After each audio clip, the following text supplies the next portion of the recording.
Power doesn't disappear loudly. It collapses when truth becomes visible. A billionaire replaced his wife in The deal public, closes next week. confident that I'll have the silence team meant ready. surrender. Excellent. He never imagined that the quiet woman he erased was carrying something that would later strip him of control in front of doctors, lawyers, and witnesses. The ultrasound didn't accuse him. It confirmed everything. The gala unfolded beneath vaulted ceilings of The glass test is and light, positive. an And evening here is the engineered initial to form for showcase your review. power without friction. Cameras drifted like obedient insects, drawn Our to the strategy gravity is of set. wealth, Understood. while We'll applause proceed. arrived on cue. In that controlled spectacle, timing appeared sovereign, a currency Ethan Caldwell had mastered. He stood at the center of the ballroom as if the architecture had been arranged for him alone. Politicians leaned, executives calculated, donors smiled, and the press waited. Ethan's confidence was precise, calibrated, a practiced stillness that suggested command rather than warmth. Claire Caldwell occupied the frame without inhabiting it. She moved with composed restraint, elegant and careful, positioned a step behind Ethan's shoulder. The distance was small enough to dismiss, large enough to communicate intention to those trained to read power. Nothing about the marriage read as broken, yet nothing suggested closeness. Ethan avoided proximity, redirected angles, managed optics with the ease of a man accustomed to outcomes. Claire accepted the choreography, her face neutral, her posture steady, her presence unclaimed. When Ethan stepped forward for a personal announcement, the room leaned with him. The language was familiar: renewal, clarity, alignment. His hands moved with deliberate confidence, and the crowd interpreted sincerity where calculation lived. Then the frame changed. A woman appeared at Ethan's side, placed carefully within the lens of legitimacy. Younger, assured, curated for the moment, she fit the story Ethan wanted told. No explanation followed because explanation would have weakened the message. The reaction rippled without sound. Phones lowered, smiles froze, and the air thickened with recognition. Claire stood unmoving as the replacement became undeniable. Her erasure performed without cruelty yet complete in effect. Her calm unsettled the room more than outrage could have. There was no reach for attention, no demand for correction. What remained was stillness, a composure that refused to validate the spectacle unfolding around her.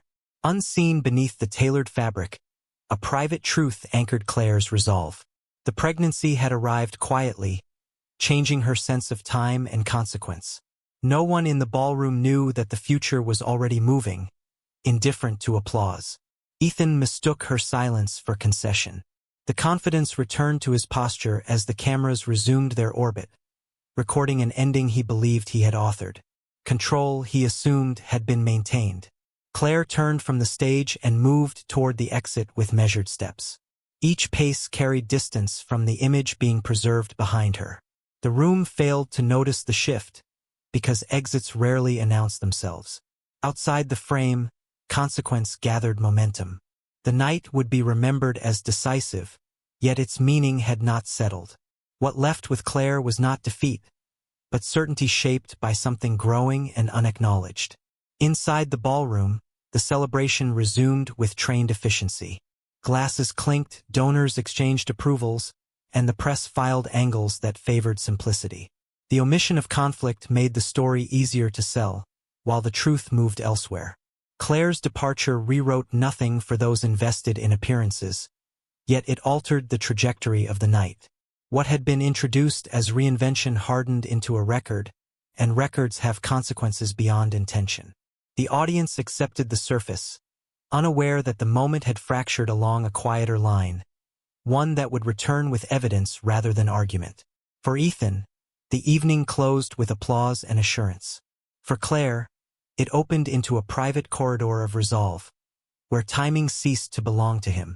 The imbalance felt complete, though unseen, and the night held its breath.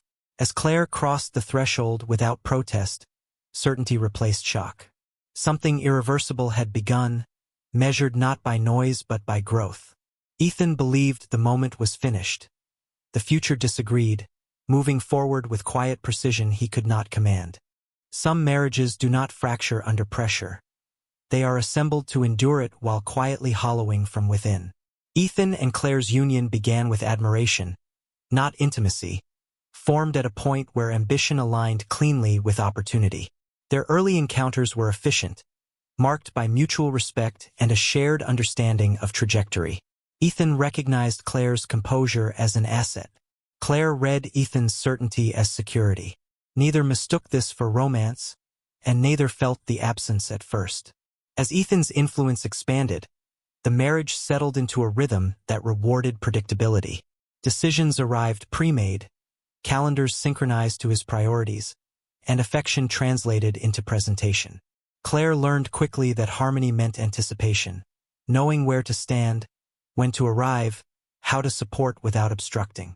The structure held because it was designed to, reinforced by access, comfort, and the promise of relevance. Control entered softly, wearing the language of stability.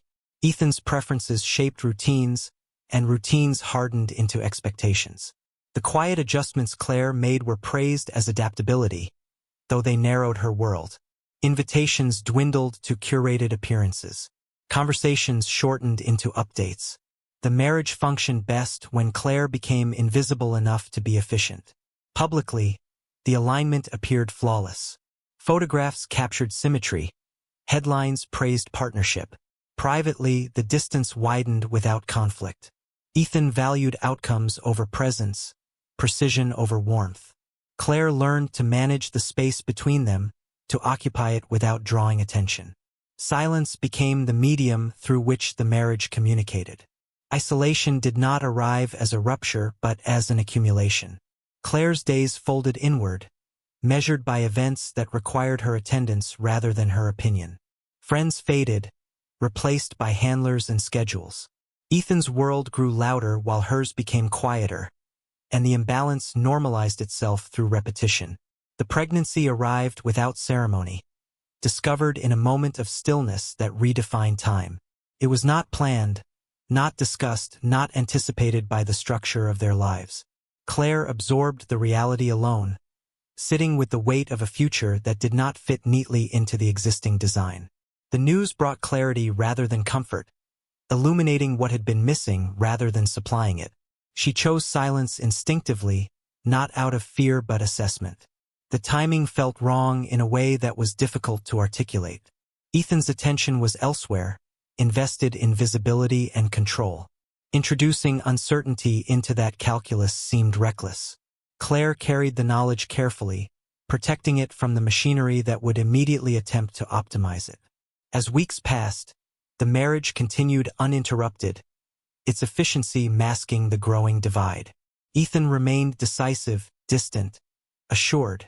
Claire adjusted her posture, her schedule, her breathing, accommodating a private change the world could not yet see. Each day added gravity to the secret, binding her more tightly to consequences she had not authored. The realization settled slowly, unavoidable once named. The pregnancy did not draw Ethan closer. It tethered Claire to a man who had already rehearsed life without her. The alignment that once promised stability now exposed its cost. What had been precision revealed itself as absence, and the marriage, intact by appearance, no longer contained her. In the quiet after certainty, Claire understood the truth she could not unlearn. The future growing within her was tied to a man who had already erased her from his present. Replacement is never about love. It is about optics. The woman who appeared beside Ethan Caldwell was introduced with the precision of a press release, not the warmth of connection. She fit the frame immediately, her presence calibrated to signal renewal rather than disruption. Every detail seemed selected in advance, from posture to timing, as if the moment had been rehearsed without the need for explanation. Her name circulated quietly through social channels before it reached conversation. She moved comfortably among donors and executives, responding to attention with practiced ease. The confidence read as natural, yet it bore the marks of cultivation. She understood where to stand, when to smile, and how long to hold a gaze without inviting questions. In a room trained to read cues, she delivered exactly the ones expected. The image was cohesive. Youth suggested momentum, poise suggested legitimacy, and proximity to Ethan suggested inevitability. Nothing about her presence challenged the narrative he wanted preserved. She did not interrupt. She complemented. The optics worked because they were simple, and simplicity is persuasive when audiences are tired of complexity. What the room could not measure was substance. The replacement was designed to be visible, not durable. Her connection to Ethan existed primarily within the public lens, sustained by alignment rather than intimacy. The relationship, like the introduction, communicated outcome over process. It looked forward without acknowledging what had been displaced. Claire observed from the margins without reaction. Her stillness was misread as resignation, but it was closer to evaluation. She registered the details others missed. The careful spacing, the way Ethan angled himself toward the cameras rather than the woman beside him, the absence of shared history in their gestures. The replacement filled space efficiently, yet nothing in her presence suggested permanence. There was no confrontation, no visible fracture. Claire allowed the scene to complete itself, understanding that interruption would grant it importance it did not deserve.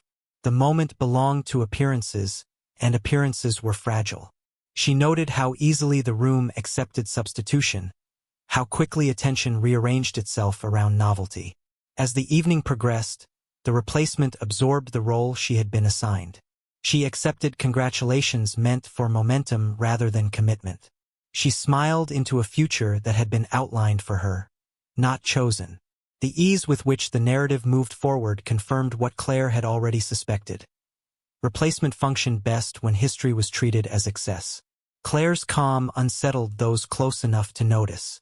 There was no retreat into bitterness, no search for validation. She remained present only long enough to understand the scope of the shift. The woman beside Ethan was not an adversary. She was evidence. Evidence of how little substance mattered when image could be arranged. When Claire finally withdrew from view, it was with purpose rather than loss. The absence she created felt deliberate, measured. She did not look back because there was nothing to reclaim in a story that had already chosen efficiency over truth. The replacement would carry the optics forward, but optics could not anticipate consequence. Away from the cameras, Claire began preparing for something no one anticipated, guided by clarity rather than reaction. While the image replacing her settled into a role it would not be able to sustain. Silence can feel heavier than accusation, especially when the world expects noise. In the days following the gala, the absence of Claire Caldwell became its own headline. Commentators speculated with confident vagueness, filling airtime with assumptions that favored simplicity. Some framed her disappearance as dignity, others as defeat. None of them understood that silence was not retreat. It was control withheld. Ethan watched the coverage with a satisfaction he did not bother to disguise. The narrative moved exactly as he anticipated, orbiting his version of events without resistance. No statement from Claire meant no disruption, and no disruption meant closure. To him, the lack of protest confirmed what he already believed. That timing had protected him, that the public had accepted the replacement without needing justification. Meetings resumed. Appearances multiplied. Ethan's calendar filled with confirmations that reinforced his confidence. He spoke of transition as if it were progress, of clarity as if it were honesty. The absence of contradiction felt like proof. In his mind, silence equaled surrender, and surrender validated the decision he had made under the lights. Claire, meanwhile, retreated from the visible world with deliberate precision. Invitations went unanswered. Messages remained unopened. She adjusted her life quietly, creating distance not out of fear but necessity.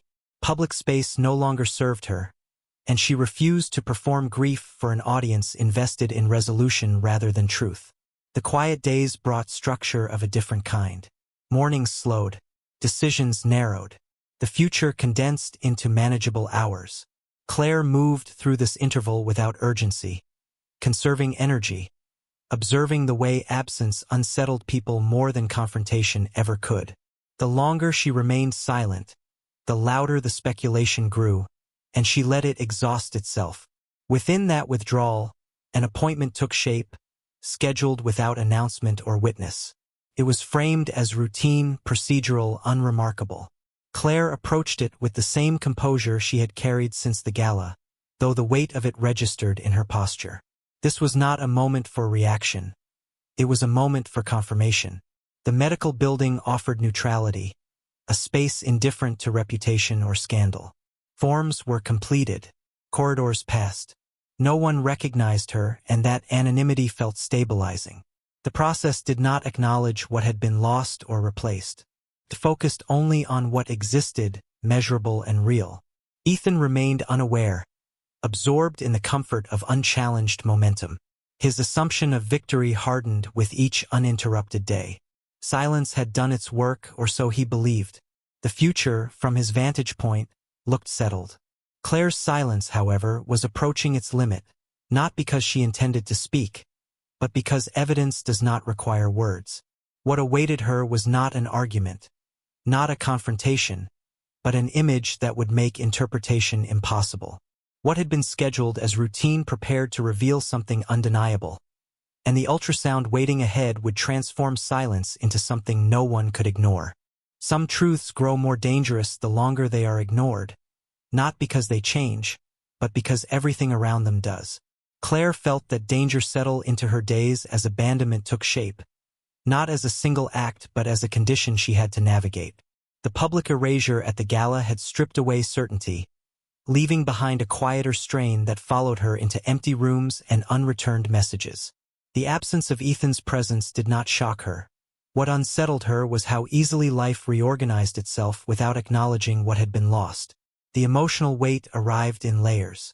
There was the fracture of being replaced, the humiliation of visibility without voice, and beneath it all, the private responsibility growing within her. Each morning carried a recalibration, a careful assessment of what she could afford to feel and what needed to be postponed. She did not collapse into despair, but neither did she escape it. Instead, she carried the burden with methodical restraint, aware that reaction would consume energy she needed to preserve. Resolve formed not as defiance, but as clarity. Claire understood that waiting for Ethan to recognize her absence would be futile. His world rewarded momentum, not reflection. The pregnancy reframed everything, shifting her focus away from explanation and toward protection. This was not about reclaiming space that had already been surrendered. It was about preparing for consequences that would arrive regardless of intention. The medical confirmation arrived without ceremony. The room was quiet, the process procedural, and the reality unmistakable. The certainty of it grounded her in a way speculation never could. What had been abstract became measurable, undeniable, and immediate. The confirmation did not bring comfort, but it replaced uncertainty with responsibility, and responsibility demanded action. The doctor's demeanor remained professional, yet a subtle change registered as the examination progressed. It was not alarm, but attentiveness sharpened by experience. Claire noticed the additional measurements, the prolonged focus, the pause that lingered just long enough to feel intentional. No conclusions were offered, no explanations volunteered, but the shift was unmistakable. Claire absorbed this without panic. Her composure had become practiced, a shield refined by recent events. Still, the awareness that something required closer attention unsettled the careful equilibrium she had maintained. This was no longer just a private truth carried in silence. It was approaching a threshold where observation would replace discretion. Outside the clinic, the city moved with indifference. Ethan's life continued uninterrupted, buoyed by attention and approval. The contrast sharpened Claire's resolve. The pregnancy was no longer just a consequence of abandonment. It was an anchor, binding her to a future that would demand acknowledgement whether Ethan wanted it or not. As days passed, the weight of what lay ahead grew heavier. Appointments were scheduled with increasing specificity. Paperwork accumulated. Timelines shortened. Each step narrowed the margin for avoidance. Claire understood that the process was building toward something visual, something incontrovertible. Words could be dismissed, silence could be misread, but evidence would resist interpretation.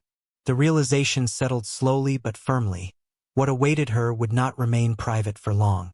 The truth had a trajectory now, guided by biology rather than choice. Claire prepared herself not for confrontation, but for exposure. The pregnancy had moved beyond secrecy, and the next phase would render denial impossible. As the ultrasound appointment approached, Claire understood that what would appear on the screen could no longer be hidden, and the image waiting to be revealed would change everything. Tethered to arrangements that no longer aligned with his trajectory, the media rewarded the posture. Articles emphasized momentum, ambition, and clarity. The absence of Claire's voice allowed the framing to harden, and Ethan accepted the silence as consent. In his mind, the exit had been clean because it had been uncontested. The new relationship was displayed carefully, never overstated, never concealed. Public appearances were spaced strategically, offering just enough visibility to normalize the replacement without inviting scrutiny. The woman at his side fulfilled her role with precision, reinforcing the image of renewal. Together, they projected stability without depth, presence without history. For Ethan, that was sufficient. Behind the scenes, his confidence extended into legal terrain. Advisors reassured him that exposure had been minimized, that timing had insulated him from complication. Agreements were reviewed, contingencies outlined, and safeguards reaffirmed. He treated the situation as a concluded chapter, one that required maintenance rather than attention. The machinery of control hummed smoothly, and he trusted it. What Ethan failed to account for was Claire's absence from the equation he had constructed. He assumed withdrawal equaled retreat, that silence indicated acceptance of the terms he had set publicly. Her composure at the gala had registered as weakness rather than restraint. In underestimating her, he dismissed the possibility of consequence emerging outside his parameters. Claire, meanwhile, remained deliberately out of view. Her life had narrowed to essentials, guided by preparation rather than reaction. She observed the rebranding without commentary, understanding that visibility would only validate a narrative she did not intend to inhabit. Ethan's confidence became another variable to consider, not a deterrent. The illusion of finality began to solidify for Ethan. Each uninterrupted day reinforced his belief that the past had been successfully managed. He spoke of closure without irony, confident that what had been displaced would remain so. The idea that anything unresolved could surface felt implausible, incompatible with the control he had exercised. Then the unexpected arrived, subtle but disruptive. An invitation appeared, formal in tone, precise in timing. It did not challenge him directly, nor did it reference the past explicitly. Its language was neutral, procedural, framed as routine participation rather than confrontation. Ethan regarded it with mild irritation, interpreting it as a minor inconvenience rather than a signal. He accepted without hesitation, certain of his footing. The illusion of a clean exit remained intact, supported by confidence, counsel, and the absence of visible resistance. What Ethan could not see was that the invitation was not an appeal, but a convergence. The space he believed he had exited was preparing to close around him again, not with accusation, but with confirmation. As Ethan acknowledged the invitation without concern, he failed to recognize it as the threshold of return, where assumptions would be replaced by evidence he could no longer manage. Victory feels safest when no one is watching closely, and Ethan Caldwell believed the audience had already moved on. In the weeks that followed the gala, he initiated a public rebranding that framed transition as evolution. Appearances were recalibrated, messaging refined, and the narrative adjusted to suggest inevitability rather than disruption. The story no longer focused on what had ended, but on what was allegedly beginning. Ethan positioned himself as decisive and forward-looking, a man unwilling to remain tethered to arrangements that no longer aligned with his trajectory. The media rewarded the posture. Articles emphasized momentum, ambition, and clarity. The absence of Claire's voice allowed the framing to harden, and Ethan accepted the silence as consent. In his mind, the exit had been clean because it had been uncontested. The new relationship was displayed carefully, never overstated, never concealed. Public appearances were spaced strategically, offering just enough visibility to normalize the replacement without inviting scrutiny. The woman at his side fulfilled her role with precision, reinforcing the image of renewal.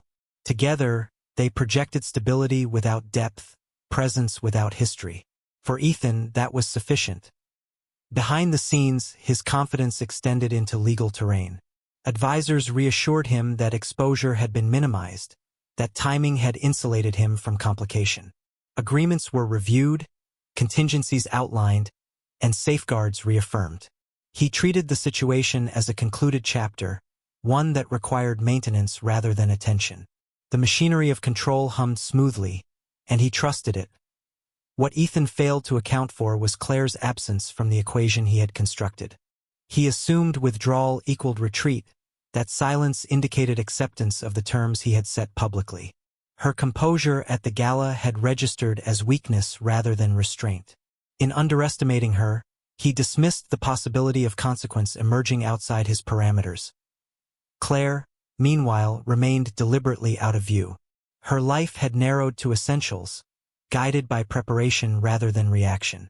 She observed the rebranding without commentary, understanding that visibility would only validate a narrative she did not intend to inhabit. Ethan's confidence became another variable to consider, not a deterrent. The illusion of finality began to solidify for Ethan. Each uninterrupted day reinforced his belief that the past had been successfully managed. He spoke of closure without irony, confident that what had been displaced would remain so. The idea that anything unresolved could surface felt implausible, incompatible with the control he had exercised. Then the unexpected arrived, subtle but disruptive. An invitation appeared, formal in tone, precise in timing. It did not challenge him directly, nor did it reference the past explicitly. Its language was neutral, procedural, framed as routine participation rather than confrontation.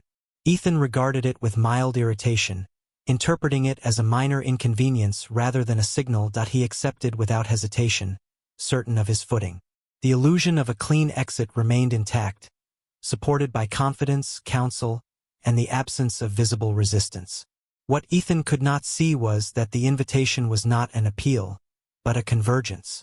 The space he believed he had exited was preparing to close around him again, not with accusation, but with confirmation. As Ethan acknowledged the invitation without concern, he failed to recognize it as the threshold of return, where assumptions would be replaced by evidence he could no longer manage. Some invitations are not requests. They are traps disguised as procedure. Ethan read the notice with casual detachment, registering it as an administrative formality rather than a moment of consequence.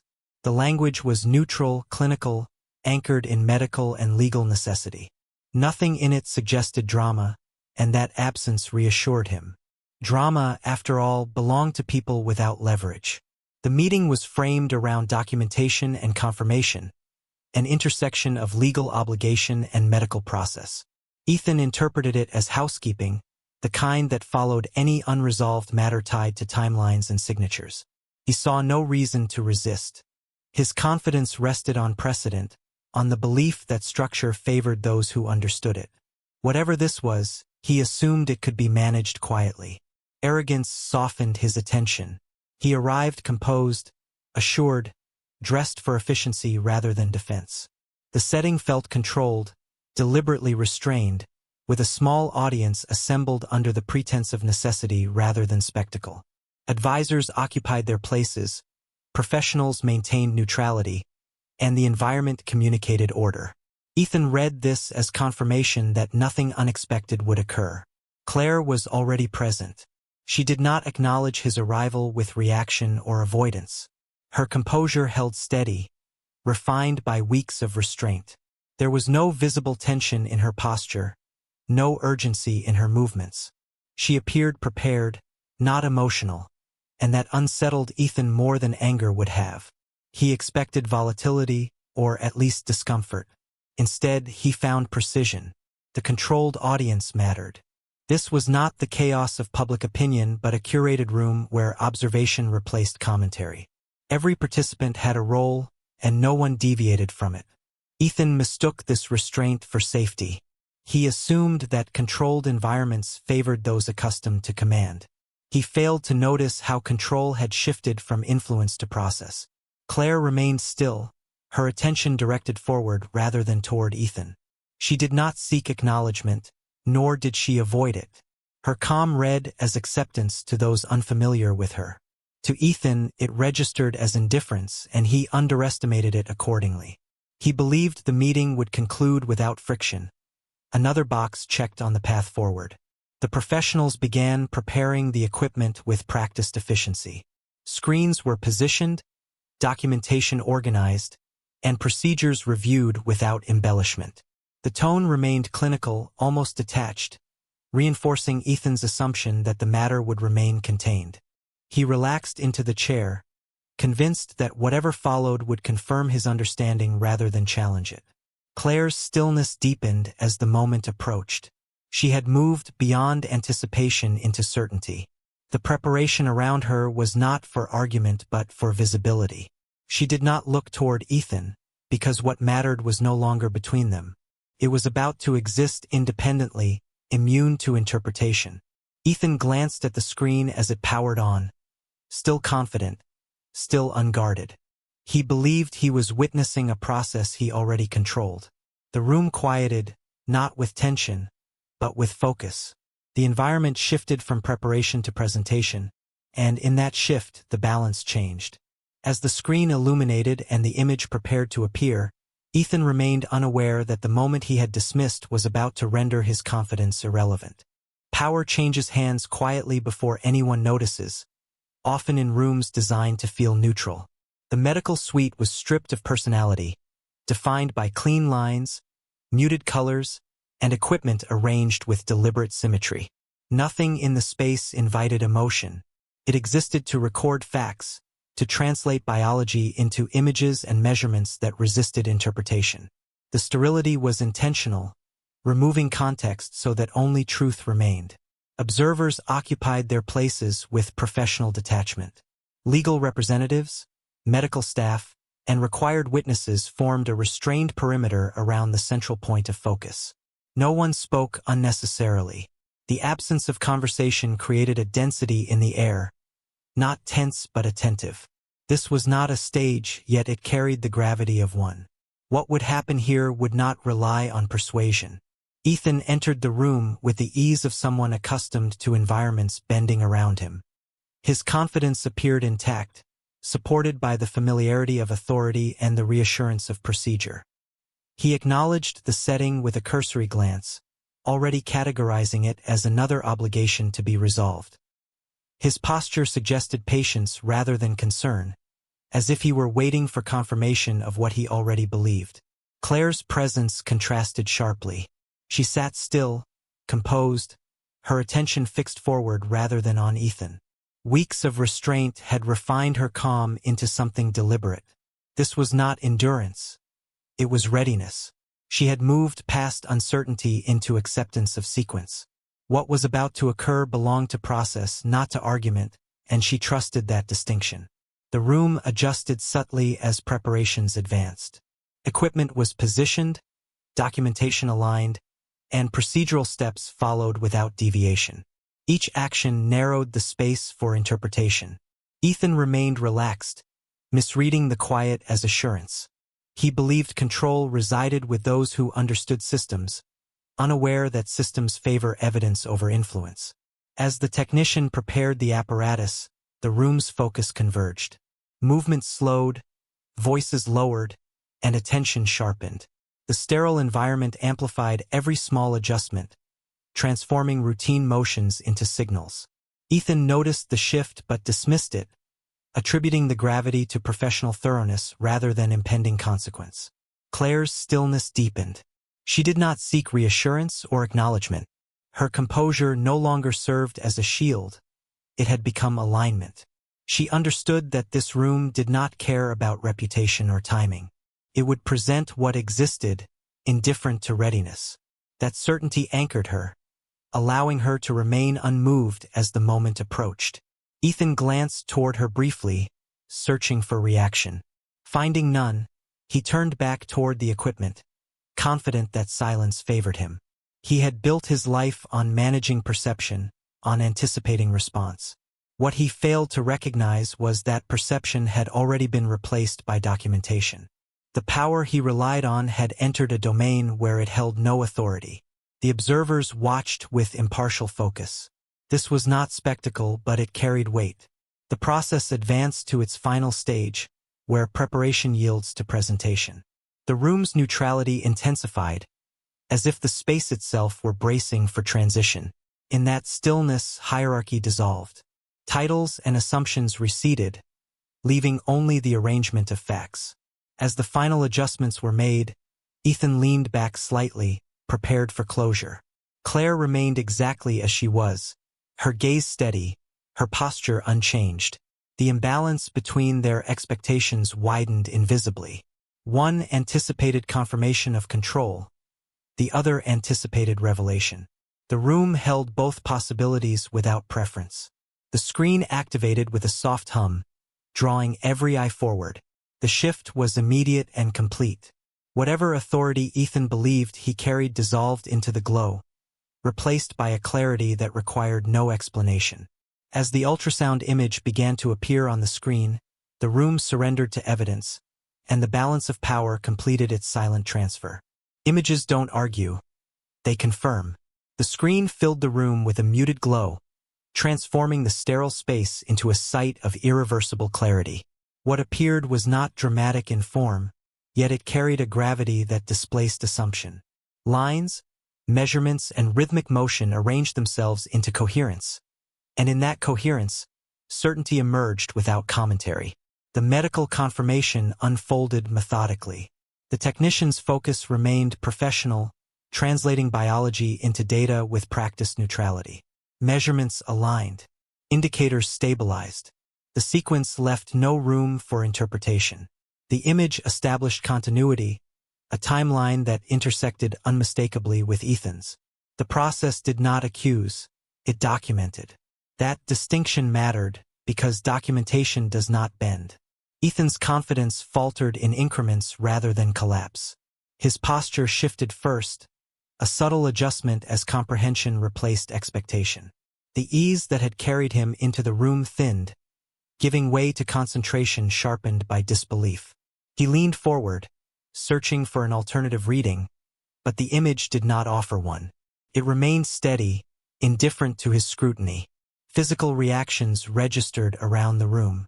Observers adjusted their positions, attention narrowing as the implications settled. The shift was collective, quiet, and unmistakable. What had been procedural became consequential. No one needed to speak for the confirmation to land. The image had already done the work. Claire remained composed, her stillness now contextualized rather than misread. This was not restraint born of fear. It was alignment with reality. She did not watch Ethan's reaction. Her focus stayed forward, anchored in the evidence unfolding independently of perception. The image did not belong to either of them. It existed on its own terms. Ethan felt the recalibration internally, a recalculation forced by visibility. Ego receded as data advanced. The certainty he had cultivated collapsed under specificity. This was not a narrative to be reframed or delayed. The confirmation intersected with timelines he could not alter. Control, once assumed, dissolved into recognition. The presence of witnesses transformed the moment from private reckoning to public record. The room held professionals trained to observe without inference, and their attention carried weight. Nothing about their demeanor suggested judgment, yet their witnessing mattered. The image would not remain confined to the screen. It would enter documentation, memory, and consequence. Reality replaced ego with efficiency. The implications extended beyond the immediate, threading into legal, social, and personal domains. Ethan understood this instantly, not because he was told, but because the structure he trusted now worked against him. The machinery he relied on favored evidence over intention, and intention offered no leverage here. His reaction remained contained, yet unmistakable. Breathing slowed, focus narrowed. The silence he had once interpreted as advantage now enclosed him. For the first time since the gala, the absence of words did not serve him. It isolated him. The room's quiet no longer indicated compliance. It indicated finality. Claire's composure did not shift. There was no satisfaction to register, no vindication to perform. The moment was not about reversal but exposure. What had been dismissed returned with clarity, and clarity did not require amplification. The image continued its steady display, immune to reaction. As the process concluded, the room exhaled collectively. Documentation proceeded. Procedures advanced. The confirmation transitioned from image to record. Ethan remained seated, absorbing the transfer of authority from assumption to fact. He recognized the threshold he had crossed, though the full extent of consequence remained ahead. The image faded from the screen, but its impact persisted. What lingered was not the visual itself, but the understanding it imposed. Silence had shifted function. It no longer protected, it confined. As the room settled into procedural calm, Ethan understood that silence was no longer his choice, and whatever followed would unfold with or without his consent. Some defeats don't need words because their impact is immediate and visible. The moment the ultrasound concluded, the silence that followed did not dissipate. It spread. What had been contained within a controlled room began moving outward, not through statements or confrontation, but through reaction. Media representatives present did not rush to speak or speculate. They froze, recognizing that what they had witnessed could not be reshaped without risk. This was not rumor. It was record. Ethan felt the shift before he fully understood it. Authority, once assumed, no longer responded to him. The confidence that had framed his posture minutes earlier failed to return. He attempted composure, adjusting his stance, steadying his breath, but the environment no longer mirrored his control. Eyes observed without deference. The room had transitioned from accommodation to documentation. The woman who had replaced Claire registered the change instinctively. Her proximity to Ethan, once strategic, became uncertain. She withdrew slightly, not out of guilt, but self-preservation. The role she had been placed in no longer offered protection. Optics, which had sustained her relevance, now threatened association. She understood that alignment could shift liability, and she moved accordingly. Outside the room, the atmosphere altered. Messages paused mid-sentence. Calls went unanswered. Media professionals recalibrated, weighing exposure against accuracy. The story they believed they were covering fractured into something more complex, less manageable. No one rushed to be first. The weight of confirmation demanded caution. Ethan attempted to reassert normalcy through motion. He stood, adjusted his jacket, acknowledged the room with a nod that expected response. None came. The gestures fell flat, stripped of their usual effect. The machinery that once amplified him now observed him neutrally, indifferent to effort. Control did not return because it was no longer available. Claire remained composed, her presence steady without assertion. She did not claim the moment, nor did she retreat from it. The collapse unfolding around Ethan was not hers to manage. She had moved beyond reaction, allowing process to complete itself. The contrast between them sharpened the imbalance. Where Ethan searched for footing, Claire stood grounded. The media, restrained by professionalism, captured what they could without intrusion. Stillness replaced speculation. This was not spectacle. It was consequence unfolding in real time. The absence of sound heightened the gravity. No denial emerged. No narrative intervened. The silence documented more than any statement could. Ethan recognized the loss not as humiliation, but as displacement. He was no longer directing outcome. The authority he relied on required compliance, and compliance was gone. The collapse was internal before it was public, a recalibration forced by visibility he could not escape. As the room began to empty, fragments of the moment traveled outward. Legal teams recalculated. Advisors reassessed exposure. The future narrowed into timelines and filings rather than appearances. Ethan felt the formation of consequence before it was named. The defeat had arrived without noise, but it carried momentum. Claire left without announcement. Her departure neither rushed nor delayed. The space she vacated did not close behind her. It remained open, occupied by implications that would continue to expand. As silence solidified into record, the first outlines of legal consequence began to form, signaling that what followed would no longer be managed by image alone. Claire remained distant from the activity, not out of avoidance but intention. Her strength did not manifest through confrontation or visibility. It appeared in restraint, in the refusal to react to the turbulence surrounding Ethan. She did not engage with speculation or correction. Her silence, consistent and deliberate, contrasted sharply with the urgency unfolding elsewhere. Observers began to notice the imbalance. While Ethan maneuvered, Claire advanced quietly. Legal processes moved forward with efficiency, guided by preparation rather than reaction. Each step was measured, aligned with outcome rather than appearance. The difference between them was no longer emotional. It was strategic. Attempts to reframe the narrative faltered. The absence of contradiction from Claire did not weaken her position. It fortified it. Influence struggled against structure. Advisors recalibrated expectations, shifting from erasure to mitigation. The goal narrowed from control to survival. Memory proved resistant. Conversations lingered. Associations shifted. The story, once linear, splintered into consequences that could not be unified. Ethan understood that some damage did not announce itself immediately. It accumulated, resurfacing in contexts beyond his reach. Claire's quiet strength unsettled those accustomed to spectacle. She did not claim victory or invite sympathy. Her actions spoke through sequence rather than statement. The future she was shaping did not require Ethan's participation, only acknowledgement. As influence exhausted its options, a final move began to take shape. It was not loud or dramatic, but decisive. Preparation gave way to execution. What followed would not seek permission or validation. With containment failing and memory holding firm, the final move was set in motion, poised to conclude what influence could not undo. Money erases records, not memory. Ethan moved quickly once the implications became unavoidable, activating networks built precisely for moments like this.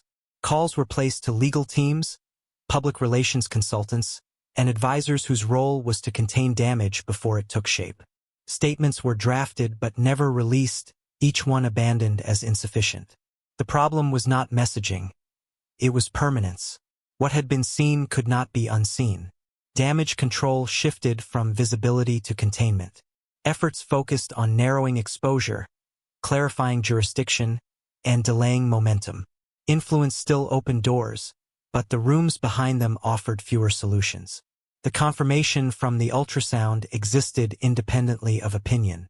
It had entered documentation, and documentation did not respond to pressure. Reputation, once reinforced by consistency, began to fracture at its edges. The public narrative lost cohesion as fragments surfaced without coordination. Allies hesitated. Associations paused. The confidence that once insulated Ethan now magnified scrutiny. Silence from certain quarters spoke louder than condemnation. Absence signaled recalculation. Ethan recognized the shift but resisted its implications. He leaned into familiarity, attempting to restore authority through presence. Appearances were considered, then postponed. Each move risked drawing attention to what he could no longer control. The machinery that once amplified his decisions now required precision he no longer possessed. Claire remained distant from the activity, not out of avoidance but intention. Her strength did not manifest through confrontation or visibility. It appeared in restraint, in the refusal to react to the turbulence surrounding Ethan. She did not engage with speculation or correction. Her silence, consistent and deliberate, contrasted sharply with the urgency unfolding elsewhere. Observers began to notice the imbalance. While Ethan maneuvered, Claire advanced quietly. Legal processes moved forward with efficiency, guided by preparation rather than reaction. Each step was measured, aligned with outcome rather than appearance. The difference between them was no longer emotional. It was strategic. Attempts to reframe the narrative faltered. The absence of contradiction from Claire did not weaken her position. It fortified it. Influence struggled against structure. Advisors recalibrated expectations, shifting from erasure to mitigation. The goal narrowed from control to survival. Memory proved resistant. Conversations lingered. Associations shifted.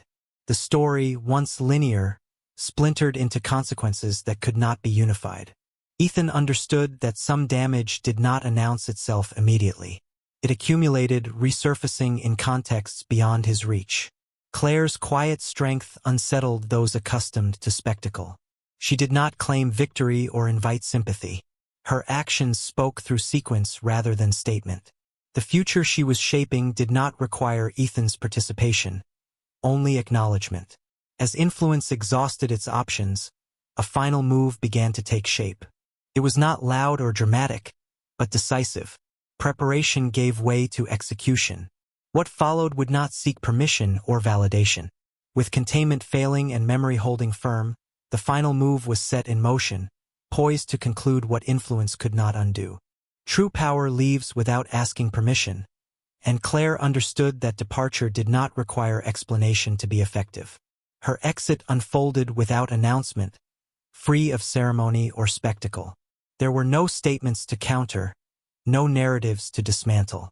She chose absence as the final position, allowing process rather than emotion to define the conclusion. The departure was logistical before it was symbolic. Arrangements had been made quietly, structured around timelines rather than reactions.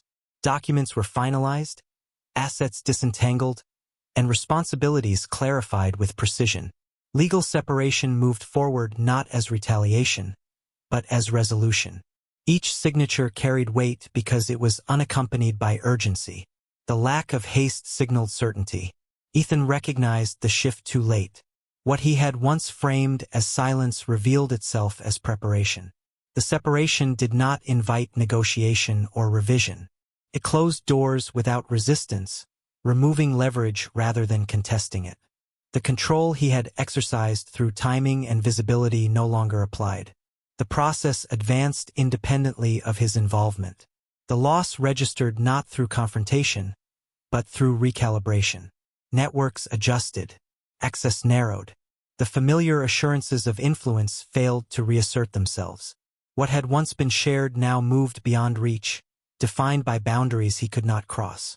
The separation marked an irreversible change in position, one that could not be reframed as transition. Claire's exit redefined the terms of control. She did not seek acknowledgement or validation. Her departure communicated finality without hostility, clarity without spectacle. The absence she created was complete, leaving no space for interpretation. This was not retreat. It was conclusion. Ethan felt the permanence settle as routines shifted. The spaces she had occupied no longer held function. The authority he once assumed within their alignment dissolved, revealing a gap that could not be filled with substitution. The replacement that had once symbolized renewal now emphasized loss. The structure he had relied on no longer responded. Public memory condensed the sequence into an image rather than a statement. The story, stripped of noise, resolved into a moment that required no explanation. The clarity of that image resisted erasure. It did not accuse. It remained. The simplicity of it denied revision. Claire moved forward without visible attachment to what had been left behind. The future she entered was not framed as victory, but as continuation. The separation closed a chapter without preserving its margins. What followed existed beyond public reach, and that distance reinforced its legitimacy. Ethan remained, contending with the permanence of what could not be undone. Influence recalculated but failed to restore equilibrium. The exit had altered the balance in a way that no response could reverse. Control, once assumed to be directional, had proven to be conditional. The finality of the departure settled into record. There would be no return to alignment, no reinterpretation of timing.